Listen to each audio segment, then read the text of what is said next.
வணக்கம். இது விஜி ஹாஸ்பிட்டல் கோயம்புத்தூர் வழங்கும் கேள்வி நேரம். இந்த நிகழ்ச்சியின் மூலமாக மீண்டும் உங்களை சந்திப்பதில் மிக்க மகிழ்ச்சி.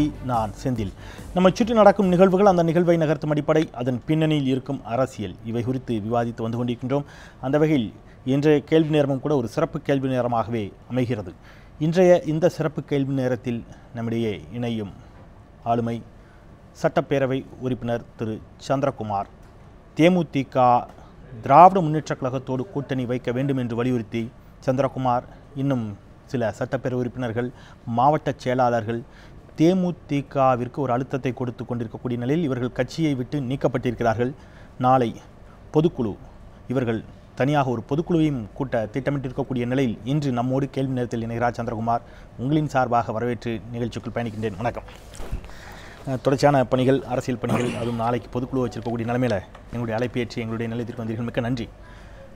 நீங்கள் அரசியலுக்கு வர வேண்டும் என்று முடிவெடுத்த பிறகு உங்களுடைய தேர்வு திமுகவாக, அதிமுகவாக, பாஜகவாக, கம்யூனிஸ்ட் கட்சிகளாக இல்லாமல் ஏன் தேமுதிகவாக இருந்தது? சார், 1980 கேப்டன் கூட இருக்கேன். மன்றமாக இருக்கின்ற பொழுது, அதாவது அவர் நடிக்கும் பொழுது, மன்றம்லாம் அப்போ இல்லை, நடிக்கும் பொழுது இருந்து அவரை ரசித்து, அணுவாக ரசித்து அவர் கூடயே வந்துட்டுருக்கிறேன். ஒரு குறிப்பாக சொல்லணும்னு சொன்னால், நாங்களெல்லாம் கொடுத்த அழுத்தத்தின் பேரில் தான் கேப்டன் அவர்கள் கட்சியவே துவங்கினார். இன்னும் குறிப்பாக ஈரோட்டில் 2005ஆம் ஆண்டு மார்ச் 13ஆம் நாள் நான் ஏற்பாடு செய்து கிட்டத்தட்ட அரசியல் வரலாற்று மட்டும் இல்லை, ஒரு நற்பணிகள் செய்வதில், நல உதவிகள் வழங்குவதில் கூட ஒரு புதுமையான, அதாவது 4 ஏக்கர் இடத்தை வாங்கி அதை 150 பேருக்கு மனைகளாக பிரித்து கொடுத்து, அதை புரட்சி கலைஞர் கேப்டன் நகர், புரட்சி கலைஞர் விஜயகாந்த் நகர் என்று பெயர் சூட்டி அந்த விழாவிலே, அந்த நல உதவிகள் வழங்கும் விழாவிலே ஒரு பெரிய மாநாடு போல் ஈரோட்டில் நடத்தினேன். அதில் தான் கேப்டன் அவர்கள் அறிவித்தார், நான் கட்சி தொடங்குறதுக்கே நீங்கள் தான் ஒரு பெரிய அளவில் அதற்கான ஒரு தொடக்க புள்ளியாக எல்லோரும், நீங்கள் எல்லோருடைய பங்கு இருந்தாலும் உங்களுடைய பங்கும் அதில் ஒரு ஏன் ஒரு புதிய கட்சி தமிழகத்தில் வேணும்னு நீங்கள் நினைச்சீங்க? ஏற்கனவே நிறைய கட்சி இருக்கு இல்லையா? திமுக இருக்குது, அதிமுக இருக்குது, நான் சொன்ன மாதிரி பாஜக, கம்யூனிஸ்டுகள், மதிமுக, பாமக, ஏராளமான கட்சியில் இருக்கின்ற பொழுது ஒரு தேமுதிக என்ற ஒரு கட்சியை விஜயகாந்த் தொடங்க வேண்டும் என்ற எண்ணம் உங்களுக்கு ஏன் வந்தது? சார், இது இப்போ வரல.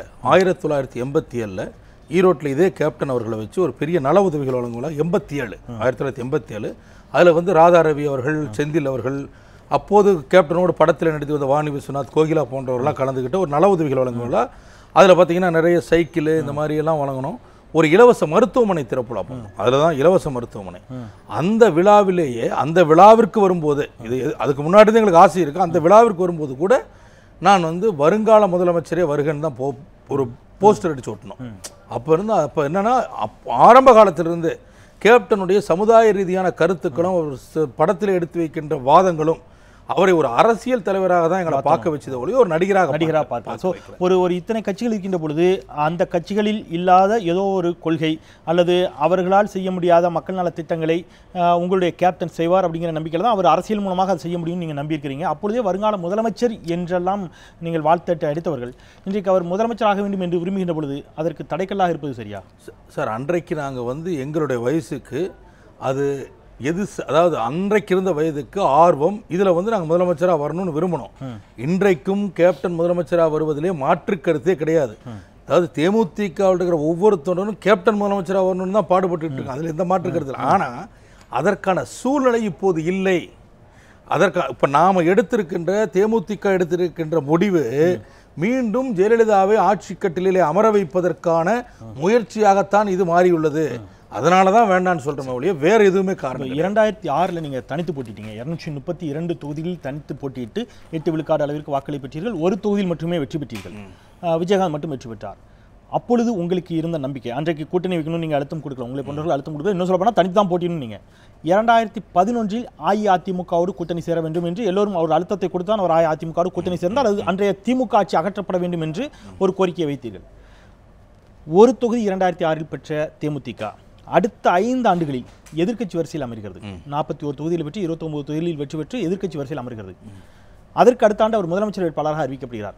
நீங்கள் ஒரு தொகுதியில் வெற்றி பெறும் பொழுது இருந்த நம்பிக்கை, எதிர்க்கட்சி வரிசையில் அவர் அமர்ந்திருக்கின்ற பொழுது இருக்கும் நம்பிக்கை, முதலமைச்சர் வேட்பாளராக அறிவிக்கப்பட்ட பொழுது எங்களுக்கு இல்லை என்று சொல்வது எந்த விதத்தில் சரியாக இருக்கும்? 2 வருடங்களுக்கு முன்பு சோதனை முறையில் ஒரு முயற்சி எடுத்தோம். பாரதிய ஜனதா கட்சியோடு கூட்டணி சேர்ந்தோம். இந்தியா முழுவதும் மோடி அலையடித்தது. தமிழ்நாட்டிலே நிச்சயமாக இந்த அணிதான் வெற்றி பெறப் போகுது என்று நீங்கள் எல்லாமே கணித்தீர்கள், எல்லாம் செஞ்சோம். ஆனால் நடந்தது என்ன? மக்கள் அதை ஏற்றுக்கல. ஒட்டு மொத்தத்தில் பார்த்தீங்கன்னா அதில் மிகப்பெரிய அளவில் இழப்பை சந்தித்தது தேமுதிக. எங்களை வச்சு 2% 1% இந்த கட்சியெல்லாம் நாங்கள் 5% கட்சின்னு சொல்ல ஆரம்பித்தாங்க. ஆனால் 10% ஓட்டு வச்சிருக்கிற நாங்கள் 5% கட்சியாக மாறிட்டோன்ற ஒரு தோற்றம் உருவாக்கப்பட்டு விட்டது. தமிழ்நாட்டில் 3வது பெரிய கட்சி நாங்கன்னு சொன்னாங்க. யார்? எங்களுடைய முதுகிலே ஏறி சவாரி செஞ்சவங்க. அது போன்ற நிலை மீண்டும் வந்துவிடக்கூடாது. அதுதான் நடக்க போகுது. இன்னைக்கு ஏற்பட்டிருக்கின்ற இந்த கூட்டணியில் தேமுதிகவிற்கு எல்லளவும் வளர்ச்சி கிடையாதுங்க. எங்களோடு இணைந்திருப்பவர்களுடைய கட்சிகளுக்கு வளர்ச்சி. உங்களுடைய வாதம் எடுத்துக்கிட்டா கூட உங்களுடைய வாக்கு சதவீதம் என்பது 8 விழுக்காடு குறையாமல் இருக்குது. அது 2011 நிரூபிக்கப்பட்டிருக்கிறது, 2006 நிரூபிக்கப்பட்டிருக்கிறது. இந்த நிமிடத்தில் உங்களுடைய உங்களுடைய கூட்டணியில் தேமுதிக மக்கள் நல கூட்டணியில் இணைந்திருக்கக்கூடிய கட்சிகள் கடந்த காலங்களில் பெற்ற வாக்குகளை கூட்டினா அது 20 விழுக்காடு வருது. கிட்டத்தட்ட 19.97 விழுக்காடு வரை வருகிறது. நான் சொல்றது மதிமுக, விடுதலை சிறுத்தைகள், 2 கம்யூனிஸ்ட் கட்சிகளை சேர்த்து தேமுதிகவும் சேர்த்து. இன்றைக்கு தமிழ் மாநில காங்கிரஸும் இணைந்திருக்கிறது. அவர்களுக்கு கடந்த கால வாக்கு சதவீதம் எதுவும் இன்னும் நிரூபிக்கப்படல. அவர்களுக்கான ஒரு வாக்கு சதவீதம் இருக்கணும். ஆனால் 2011 திமுக பெற்ற வாக்கு விழுக்காடு என்பது 22 விழுக்காடு. இன்னைக்கு இருக்கக்கூடிய இந்த அணியினுடைய பலமே இப்போ 20 விழுக்காடு இருக்குது. 2 விழுக்காடு தான் திமுகவிற்கு அதிகமாக இருக்கிறது. நான் அதுதான் கேட்குறேன்.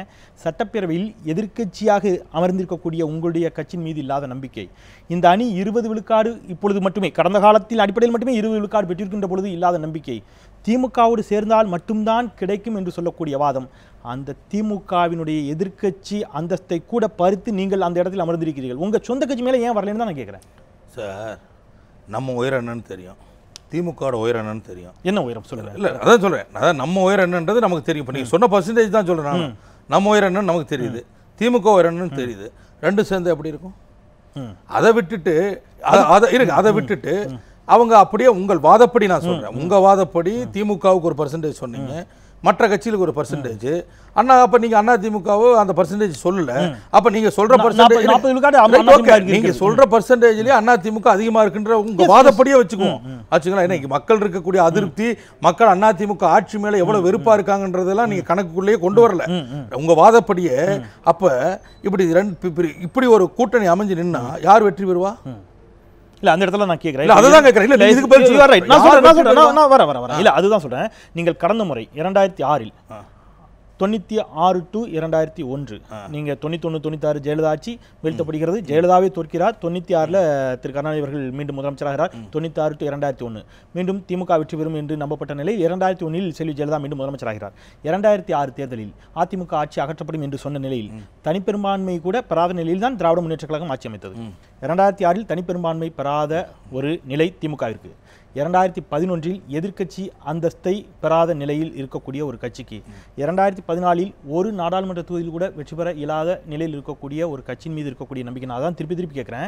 இன்றைக்கு இந்த கூட்டணியில் இருக்கக்கூடிய கட்சிகளை மட்டுமே கூட்டினா 20 விழுக்காடு வருகின்ற அப்படின்னு சொல்லுகின்ற பொழுது ஏன் உங்களுக்கு இந்த நம்பிக்கை எந்த இடத்துல வரலங்கிறத, திமுக கூட்டணி வைத்தால் மட்டும்தான் வெற்றி பெறுவோம்ங்கிற வாதத்தை திருப்பி வைக்கின்ற பொழுது அந்த திமுகவே பீட் பண்ணி எதிர்க்கட்சி அந்தஸ்தில் உங்க கட்சி உட்கார்ந்து இருக்குதுங்க. அதுதான் சார் நான் என்ன கேட்டப்ப நீங்க சொன்ன வாக்கு சதவீதத்தில் கணக்கு பார்த்தீங்கன்னா நீங்க உங்களுடைய வாதப்படி ஜெயலலிதா முதலமைச்சராக போறாங்க மறுபடியும் ஆச்சுங்களா? அந்த ஜெயலலிதா அவர்கள் முதலமைச்சராக வரக்கூடாதுங்கிறதா என்னுடைய நிலைப்பாடு. ஆப்வியஸ்லி. ஆனா ஜெயலலிதா முதலமைச்சராக வரக்கூடாது என்பதில் உங்களுக்கு இருக்கக்கூடிய உறுதி திரு விஜயகாந்த் முதலமைச்சராக வர முடியும் என்ற நம்பிக்கையில் இல்லையே அப்படிங்கறத நான் கேக்குறேன். அதற்கான சூழ்நிலை இல்ல தமிழ்நாட்டுல. அதற்கான சூழல் தமிழ்நாட்டில் இல்ல. நீங்க கூட முதல்ல சொன்னீங்க, நீங்க திறந்த மனோடு சொல்லுங்க. 2011 நீங்க நம்புனீங்களா எதிர்க்கட்சி வரிசையில் நீங்க அமர்வீங்க, உங்களுடைய தலைவர் எதிர்க்கட்சி தலைவராக ஆவார், திமுக எதிர்க்கட்சி அந்தஸ்தை கூட இலக்கு நீங்க நம்புனீங்களா? சார் நிச்சயமாக சொல்கிறேன். நாங்க போட்டியிட்ட இடம் 41. 41 தொகுதியில் 41 தொகுதியில் ஏதாவது ஒரு தொகுதி வேணா எங்களுக்கு தோல்வி அடையும், மீதி இருக்கிற 40 தொகுதியில் வெற்றி அடையும் என்ற நம்பிக்கையோட தான் அன்னைக்கு. ஏன்னா மக்கள் அந்த அளவிற்கு மிகப்பெரிய ஒரு திமுக தான் ஆதரிச்சிருக்கணும். இல்ல ஆப்வியஸ்லி திமுக தான் ஆதரிச்சிருக்கணும். எதுக்கு? மக்கள் அதிமுகவிற்கு மாற்றாக திமுகவை தான் அதிகமாக ஆதரிச்சிருக்கணும். 2011 கேட்கிறேன். 2011 அதிமுக ஆட்சிக்கு வருகிறது. திமுக ஆட்சி முடிந்து மீண்டும் ஒரு தேர்தல் நடக்கிறது. அதிமுகவை எதிர்த்து திமுக போட்டியிடுகிறது. நீங்க அதிமுக கூட்டணியில் இருக்கிறீங்க. அதிமுகவிற்கு ஆட்சியை கொடுத்தவர்கள் எதிர்க்கட்சி வரிசையில் திமுகவை தான் அமர வைத்திருக்கணும். உங்களை ஏன் அமர வச்சாங்கன்னு நான் கேட்கிறேன். சார் நாங்க